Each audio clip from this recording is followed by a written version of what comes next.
अस्सलाम वालेकुम बच्चों। पिछली कक्षा में हमने पार्ट 2 दादी माँ का विवरण किया था, जिसके लेखक श्री शिव प्रसाद सिंह जी हैं। आज हम दादी माँ पाठ का पुनर्कथन करेंगे और आगे का पाठ पढ़ेंगे।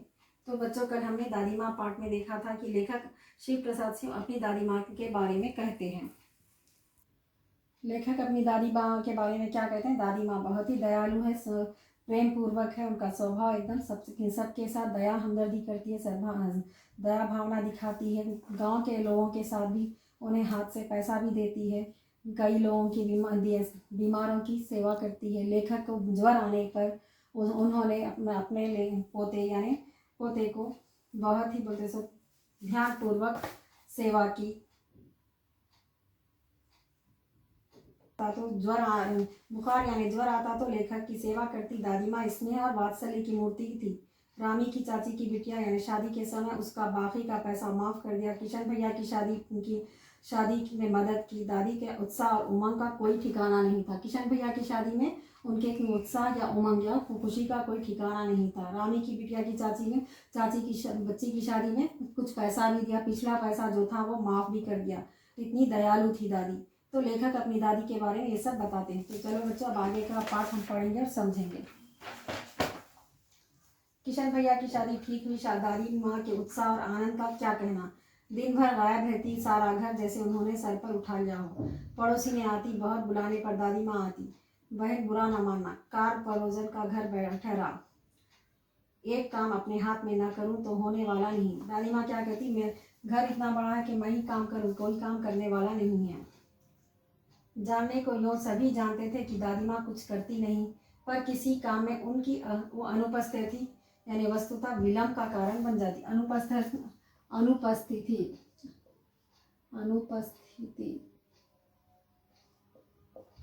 मौजूदगी, ये अनुपस्थिति मौजूदगी, मौजूद नहीं रहना।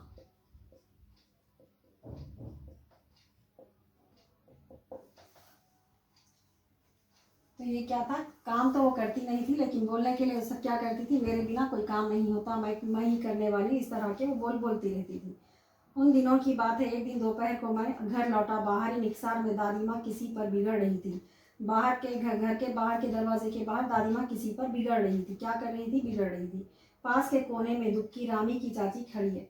सो ना होगा धन्नो, रुपये मैं सूद के 8 दे दो। क्या कह रही दादी माँ रामी की चाची से? ऐसा तो नहीं होगा, रुपये जो भी पैसे हैं सूद समेत दे दो। सूद इंटरेस्ट। क्या है सूद का अर्थ? क्या है यहाँ पर? इंटरेस्ट।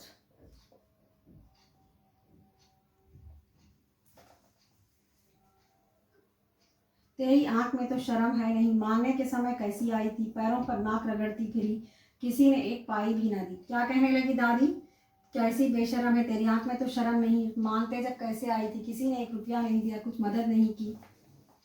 अब क्या तेरी खातिर दूसरी फसल कटेगी?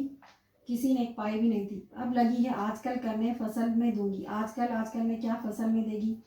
तो क्या कहने लगी दादी रामी की चाची से, मांगने आई जब तो किसी ने नहीं दिया, लेकिन मैंने तेरी सहायता की। लेकिन अब क्या कह रही, आजकल फसल पर दूंगी, ये नहीं हो सकता, तू अभी सूद समेत इंटरेस्ट के साथ मुझे ये पैसा वापस कर दे।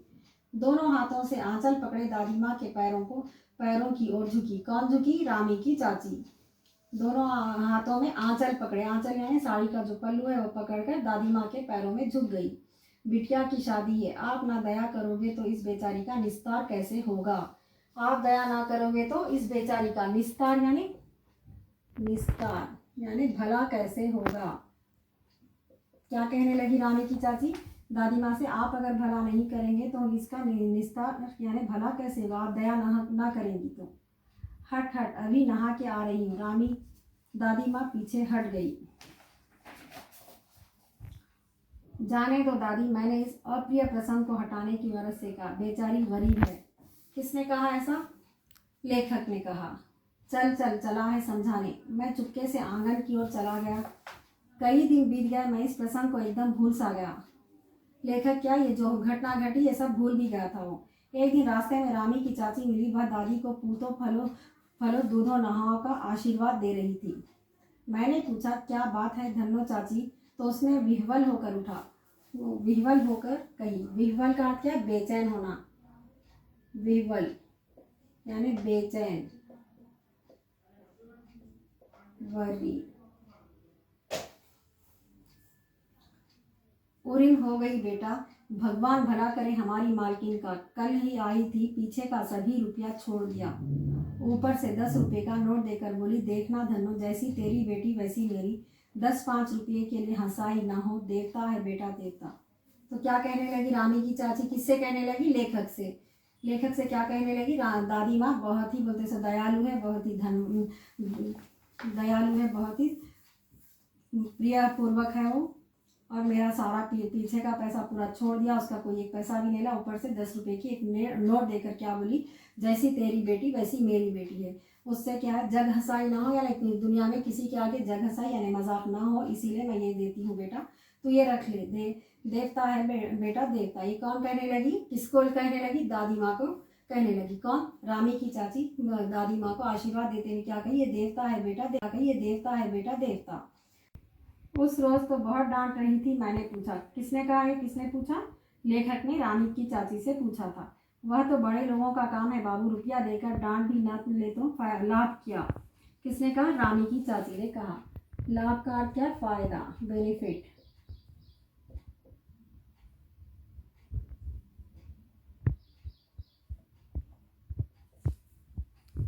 किशन के विवाह के दिनों की बात है। विवाह के 4-5 रोज पहले से ही औरतें रात रात भर गीत गाती हैं। विवाह की रात को अभिनय भी होता है। अभिनय का अर्थ क्या है, यहाँ पे एक्टिंग। क्या है, अभिनय मीन्स एक्टिंग।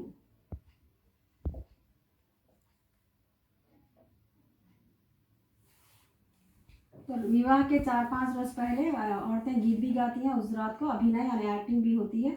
यह प्राय एक ही कथा का हुआ करता है। प्राय ने सिर्फ एक ही कथा यानी एक ही कहानी पर डिपेंड होता, निर्भर होता। उसमें विवाह से लेकर पुत्रोत्पत्ति तक के सभी दृश्य दिखाए जाते हैं। विवाह से यानी विवाह मीन्स पुत्रोत्पत्ति,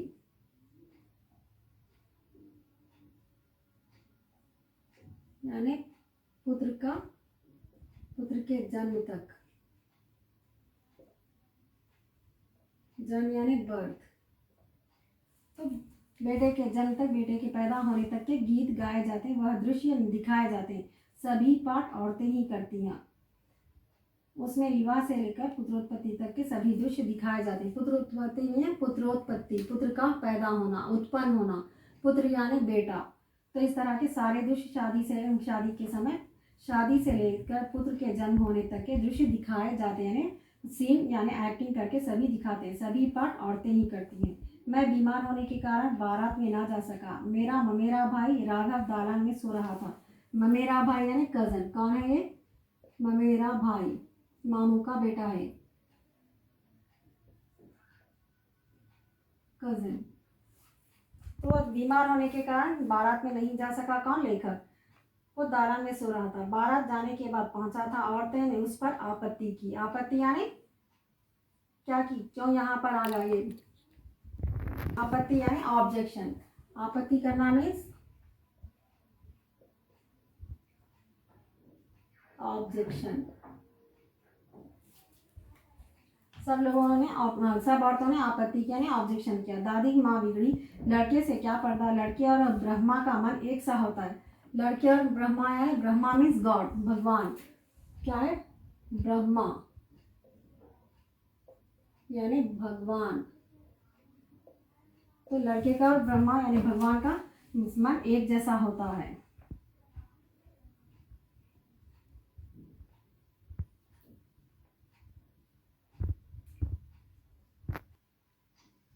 मुझे भी पास ही एक चारपाई पर चादर उड़ाकर दादी माँ ने चुपके से सुला दिया। बड़ी हंसी की बात थी, पर हंसी तक रुक नहीं सकी और भांडा फोड़ हो गया। हंसी आ रही थी, दादी माँ लेखा को छुपाकर चादर उड़ाकर सुला दिया, लेकिन उस पर हंसी आ रही थी। इस पर हंसने पर भांडा फोड़ हो गया। भांडा फोड़ यानी क्या, डिस्क्लोज होगी सब बात। भांडा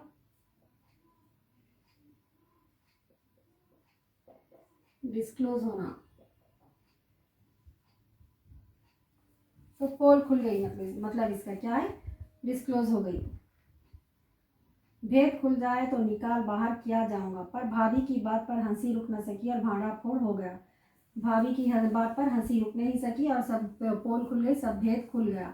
देबू की माँ ने चादर खींच ली। कहो दादी, यह कौन बच्चा सोया है? बेचारा होता रोता है शायद। दूध तो पिला दूं। हाथापाई शुरू हो गई। हाथापाई मार पीटी शुरू हो गई। दादी माँ बिगड़ी लड़के से क्यों लगती है? सुबह रास्ते में देबू की माँ मिली। कल्प वाला बच्चा भाभी। मैं वहाँ से जोर से भागा और दादी माँ के पास जा खड़ा हुआ। वस्तुतः किसी प्रकार का अपराध हो जाने पर जब इन दादी माँ की छाया में खड़े हो जाते, यानी कोई भी गलती होने पर, कोई भी अपराध करने पर घर में अपने माता पिता को अगर हमें मारने आए तो हम कहाँ पर जाकर छुप जाते हैं? अपनी दादी माँ के पास जाकर छुप जाते हैं। जैसे अपराध यानी कोई गलती, कोई बुरा काम हुआ तो कहाँ दादी की छाया में, छत्र छाया में जाकर खड़े हो जाते हैं। अभयदान मिल जाता है, यानी वहाँ पे छाया मिल जाती है हमें। स्नेह और ममता की मूर्ति दादी माँ की एक एक बात आज कैसी कैसी मालूम होती है। परिस्थितियों का वात्य चक्र यानी साइक्लोन। परिस्थितियों का मीन्स परिस्थिति यानी सिचुएशंस। क्या है परिस्थिति का अर्थ? क्या है?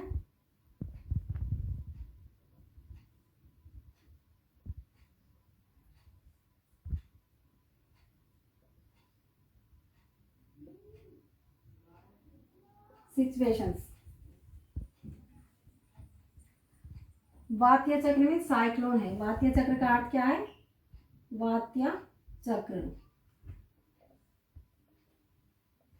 साइक्लोन। परिस्थितियों का वात्य चक्र जीवन को सूखे पत्ते सा कैसा नचाता है। आज की कक्षा यहीं तक है। आज का पाठ यहीं पे समाप्त करती हूँ। अगली कक्षा में आगे का पाठ पढ़ेंगे हम। आज हम गृह कार्य में शब्दार्थ लिखेंगे। हाँ तो बच्चों, गृह कार्य में मैं आज आपको शब्दार्थ दूंगी।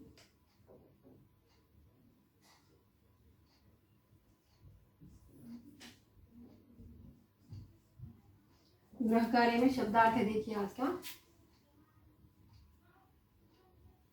शब्दार्थ। फर्स्ट वन क्या है? बरबस यानी जबरदस्ती, फोर्सफुल्ली। सेकेंड, नाक रगड़ना, गिड़गिड़ाना, लिटरली बेग। थर्ड वन, विह्वल यानी व्याकुल होना, वरी। फोर्थ वन, उरिन, उरण यानी force from depth. Fifth one, हाथापाई, साधारण झगड़ा, स्मॉल क्वेरल। सिक्स्थ वन, धोखे की पट्टी, माया जाल, वर्ल्डली अटैचमेंट। सेवेंथ, ममेरा, माँ का संबंधी, मैटरनल। एट्थ वन, आगा पीछा, अच्छा बुरा, गुड एंड बैड। नाइन्थ, होड़ा होड़ी, प्रतिस्पर्धा, कॉम्पिटिशन। टेंथ, कुकुरमुत्ता, गीली जगह पर उठने वाला एक पौधा, मशरूम।